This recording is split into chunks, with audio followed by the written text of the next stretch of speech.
జయశంకర్ భూపాలపల్లి జిల్లా కాళేశ్వరం గ్రామంలోని స్థానిక ఎన్నికల్లో కాంగ్రెస్ పార్టీ నాయకులు ప్రలోభాలకు గురికాకూడదని కాళేశ్వరంలో కాంగ్రెస్ నాయకుల ఆధ్వర్యంలో విలేకరుల సమావేశంలో ఐటీ మంత్రి దుద్దిళ్ల శ్రీధర్బాబు నిర్ణయించిన అభ్యర్థి మెంగాణి అశోక్ బ్యాట్ గుర్తుకే ఓటు వేసి గెలిపించాలని కోరారు.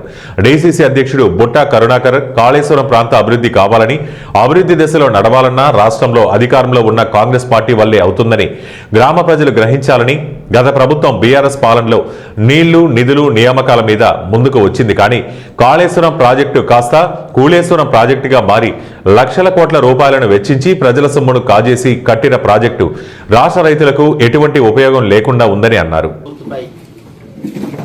ఓటు వేయాలనే ఉద్దేశంతో ఈ ప్రాంతానికి రావడం జరిగింది. ఏదైతే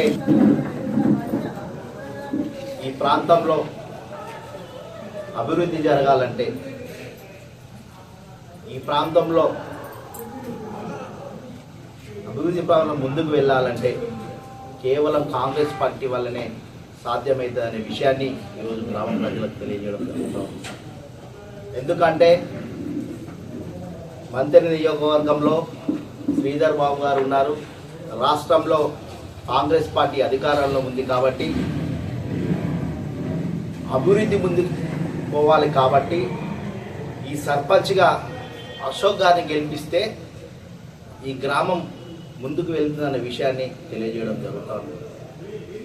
గత 10 సంవత్సరాల బీఆర్ఎస్ పాలనలో మీ అందరికీ తెలుసు, బీఆర్ఎస్ నీళ్లు, నిధులు, నియామకాలనే ట్యాగ్ లైన్ మీద ముందుకు వచ్చింది.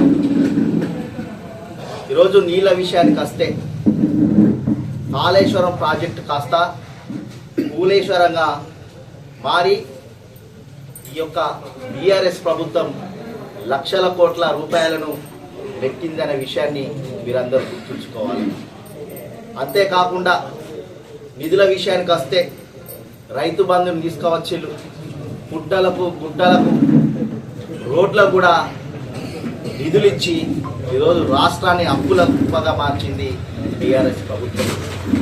ఇక నియామకాల విషయానికి వస్తే గత 10 సంవత్సరాల కాలంలో ఏ రోజు కూడా ఈ బీఆర్ఎస్ ప్రభుత్వం ఎక్కడ కూడా నియామకాల నోటిఫికేషన్ ఇవ్వకుండా ఎంతోమంది యువకులను చనిపోవడానికి కారణమైనటువంటి పార్టీ బీఆర్ఎస్ పార్టీ. ఈరోజు 2 సంవత్సరాల కాలంలోనే ఇందిరమ్మ ప్రజల పాలన వచ్చిన తర్వాత